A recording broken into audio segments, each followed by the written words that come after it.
Morning everyone. So Wolves had a narrow defeat against Manchester City, but this video is about Emmanuel Agbadou. Is he the best defender in the Premier League? Is that too far to say? To quickly interrupt, if you could please subscribe to this channel. I'm after 10,000 subscribers and it really helps the channel, as I know some people who watch aren't subscribed, and it's free. So I appreciate it if you do. Cheers. He's definitely one of the best January signings on the window just gone by. And he's a monster defender. And honestly, even at this early stage, there's very, very limited flaws in his all-round game as a centre-back in the heart of that defence for Wolves. And, you know, we signed him for 16.6 million in January from Reims. And everyone was a bit like, oh, you know, he's come from the French league. Is he going to be any good? If he was any good, someone else probably would have picked him up. He'd had a good long time there, over 70-odd appearances, was captain. And he come in, his first game was against Bristol City in the FA Cup. He played the left side of the free, and his passing, it has to be said, was horrendous. He was very shaky, kept passing out of play, missed time passes, not finding his man. But we did see in that game his physical attributes, and that was something Wolves have been crying out for, and we should have got him in the summer.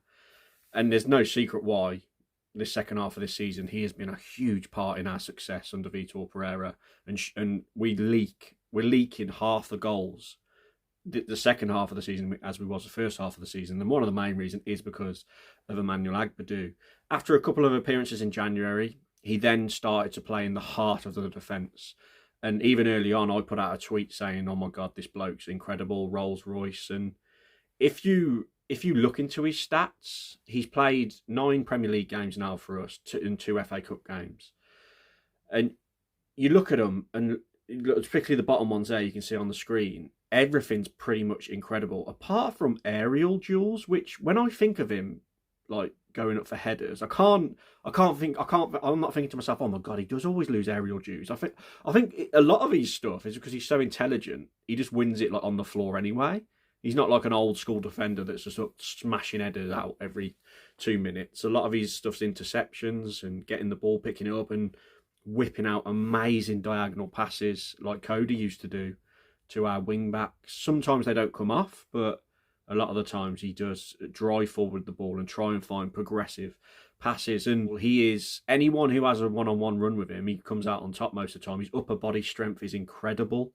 And he reads the game really well. And before the City game as well, going into that, he had won 24 out of 24 50-50 duels he'd gone into.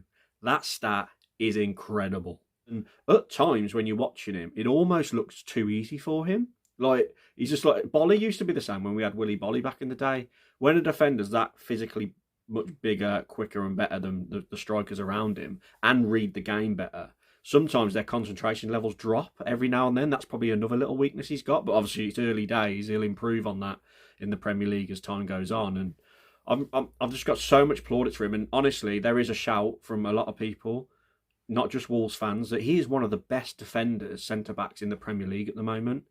And we have found an absolute gem here. The scouting team gets a lot of criticism at Wolves, but they've found an absolute monster here. It's got to be said, this has been an incredible find, and he's adapted to the Premier League so quickly after a couple of shaky games.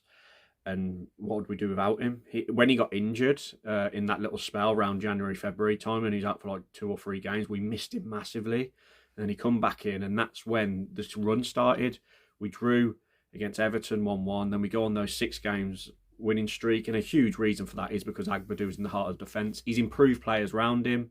He's improved Toti Gomez. Doherty looks really solid next to him as well, because when you look to your left or you look to your right and Agbadou's there, it's just going to fill you with confidence knowing if you do make a little mistake, he'll be there to sweep up. And going into the Man City game, he did an interview with Sky TV, and he was so confident, like talking about the game. He's just oozing with confidence. He don't fear anybody. Yeah, so look, the bloke's incredible, and a future captain maybe. I said on the video the other day I want it to be João Gomez, but I would not be disappointed if Agbadou was our captain next season should Semedo leave the club. But hopefully he can stay injury free throughout the whole season next season. And if he's at the back, we've got a great chance of having a successful season. There's no doubt about it. And there's actually some fans, which I disagree with, by the way, because it's player of the season. There are some fans that will vote for Agbadou for player of the season, despite him only coming in January. But for me, it's João Gomez. But I get it, because his influence has turned our season around massively, along with Vitor Pereira and other things, obviously. But yeah, Emmanuel Agbadou, absolute monster defender, one of the best defenders in the Premier League, in my opinion. For such a big bloke, he's so composed and so good with his feet. And all he needs to improve probably is his concentration level sometimes, and maybe his passing a little bit. But apart from that, he is an all-round solid defender with attributes that would get him into most Premier League teams and most teams around Europe, if you ask me. So there we go, another tribute video to one of our fantastic players. Please like the video. Please comment your thoughts down below on Emmanuel Agbadou. Please subscribe. As you know, I'm after 10,000 subscribers and it really helps the channel. And everybody, have a nice weekend and bank holiday, and I'll catch you next video.